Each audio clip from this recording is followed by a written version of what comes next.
बहुत ही अच्छे भाग्य हैं, क्योंकि आज हमें मनुष्य शरीर भी मिला हुआ है, सदगुरु भी हमें मिला है, और सबसे उत्तम जो बात है सत्संग। सत्संग का मतलब सीधा सीधा होता है सत्य के साथ संग करना, सत्य के साथ दोस्ती करनी। अब हमने समझना कि सत्य क्या है। मैंने आपको बताया, फिर अर्ज कर दूं कि हमारे संत महापुरुषों ने यह कहा है कि और काज तेरे कीते ना काम मिल साध संगत भजे केवल नाम। आपको दुनिया की कितनी भी लौकिक और अलौकिक चीजें प्राप्त कर लें, कितनी भी शान शौकत प्राप्त कर लें, कितनी भी यश मान और कीर्ति प्राप्त कर लें, वो तब तक है जब तक आप इस संसार में हैं। और जब ये पंचभौतिक शरीर छोड़ना है, सभी ने छोड़ना है।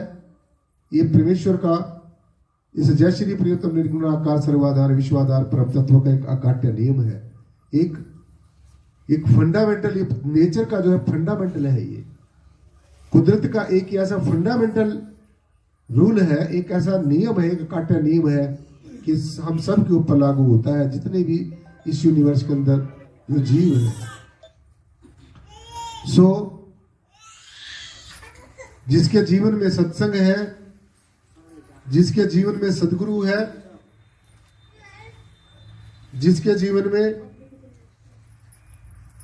सदगुरु का रहमो कर्म है, जिसके जीवन में सदगुरु का दया भरा हाथ है, इस बच्चे को दूर ले जाओ यार।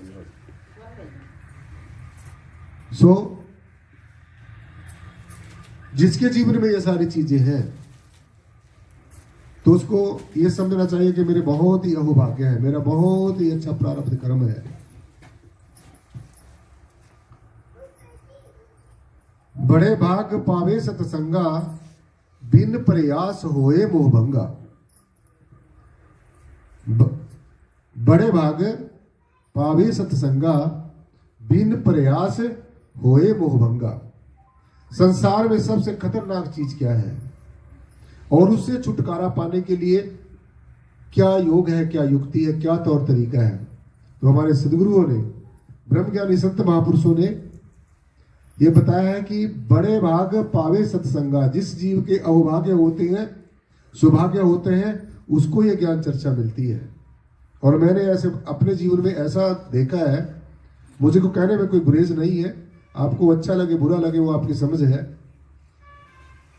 कि ज्यादातर अगर जीव कतराता है, अगर ज्यादातर जीव कतराता है तो सत्संग में आने से ही कतराता है, संतों के पास आने से ही कतराता है।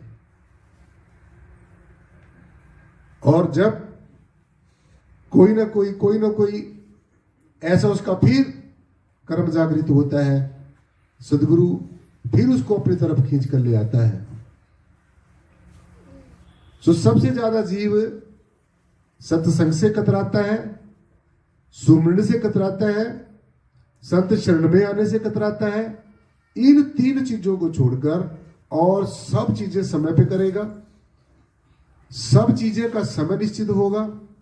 अगर किसी रिश्तेदार के घर जाना है, शादी में जाना है, तो सारे काम छोड़कर जाएगा और समय पर जाएगा। कहीं वहां पर भोजन कहीं साफ ना हो जाए, उसको मिल ना जाए, बाद में ना मिले।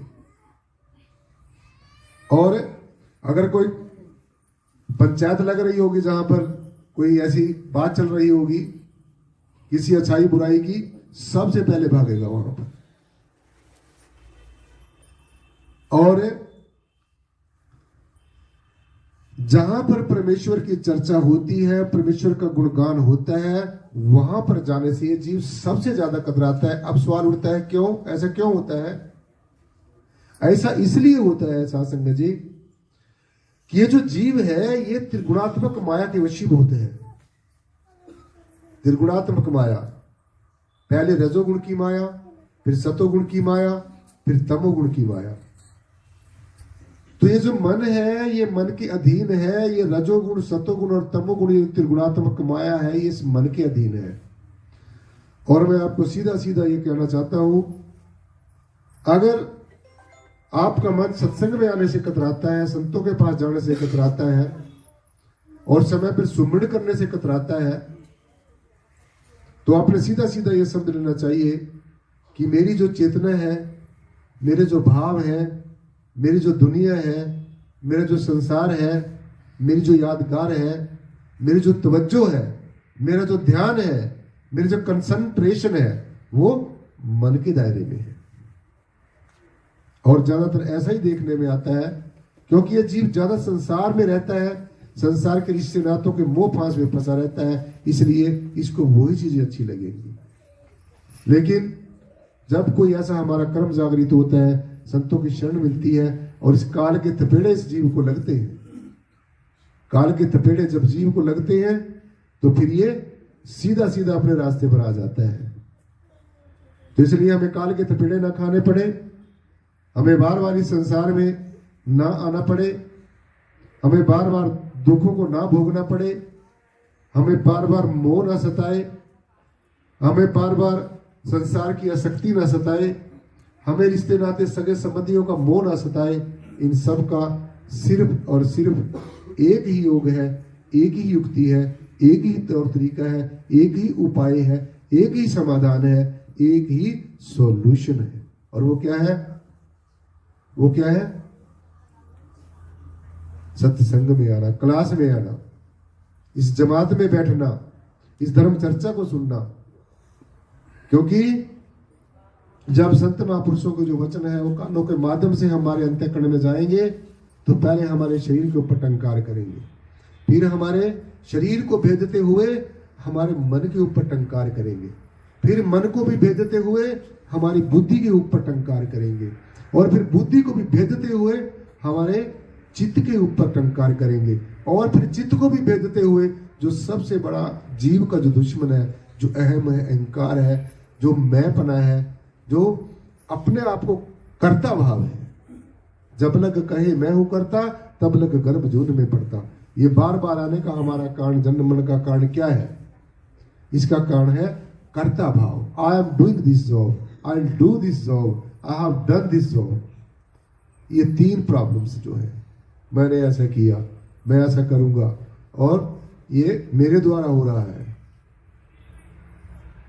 ये जब तक ये मैप ना रहेगा साथ संगत जी, जो अहम है, सूक्ष्म रूप से अहम है, किसी भी तरह का अहम, तो जब तक ये दूर नहीं होगा तब तक हमें इंद्रियों से परे, ज्ञानेंद्रियों से परे, कर्मेंद्रियों से परे, मन से परे, बुद्धि से परे, चित्त से परे, अहंकार से परे, जो पावन पवित्र आत्मा है, जो हमारे सबके जिंदा रहने का कारण है, जो सारे यूनिवर्स के हरा भरा होने का कारण है, जो सारे जीवों को जीवन देने की जो शासक जी जो श्रेय है, जिसको सारा श्रेय हमारी आत्म तत्व को जाता है। तो इसलिए सबसे पहले एक चीज को जीवन में जरूर जानना होगा कि हम क्या हैं, what we are in the real sense. हम वास्तव में क्या हैं? तो क्या हम ये शरीर हैं? हम ये शरीर हैं, लेकिन वास्तव में ये शरीर होते भी है हमारा ये असली स्वरूप नहीं है। इस शरीर के अंदर जो मन है, क्या हम मन है? हम मन है, लेकिन मन नित्य प्रति बदलता रहता है, तो इसलिए जो बदलता है वो हम नहीं है। मन से सूक्ष्म जो बुद्धि है, क्या हम बुद्धि है? हम बुद्धि है, लेकिन हम बुद्धि होते हुए भी बुद्धि नहीं है। क्यों? क्योंकि बुद्धि के अंदर भी हर समय विचारों की उथल पुथल हो रही है। तो बुद्धि से सूक्ष्म जो चित्त है, क्या हम चित्त हैं? चित्त हमारा रूप है, लेकिन हम चित्त होते हुए भी चित्त नहीं है। क्यों? क्योंकि जो हमारा चित्त है साथ संगत जी, चित्त में भी हमारे तरह तरह का चिंतन आता रहता है। इसलिए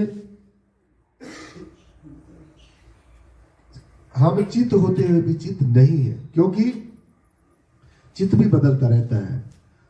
तो ये सारे का सारा ये बदलता रहता है। मन भी बदलता है, बुद्धि भी बदलती है, चित्त भी बदलता है, अहम भी बदलता है, सब कुछ बदलता है। और सीधे सीधे ये समझ लेना है, जो बदलता है वो आप नहीं हो।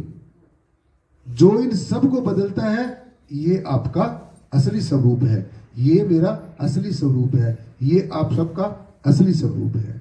यानी कि आत्मा, आत्मा का ज्ञान, आत्म तत्व का ध्यान, जीवन में आत्म परीक्षण, जीवन में आत्म निरीक्षण, और जीवन में स्वाध्याय करना हम सब के लिए बहुत ज्यादा जरूरी है। स्वाध्याय का मतलब क्या होता है? जैसे हम अध्ययन करते हैं, स्व का मतलब अपने आप का, अध्याय का मतलब अध्ययन करना। जैसे हम कोई किताब पढ़ते हैं, कोई होली बुक पढ़ते हैं, कोई भी किसी की रचना पढ़ते हैं, तो वो होता है अध्ययन करना, किसी दूसरे के द्वारा लिखी गई बात को अध्ययन करना। लेकिन अपने आप का अध्ययन करना, स्वाध्याय, स्व का अध्ययन करना, तो जीवन के अंदर स्वाध्याय होना बहुत ज्यादा जरूरी है। जीवन के अंदर आत्म निरीक्षण, आत्म परीक्षण और स्वाध्याय होना बहुत ज्यादा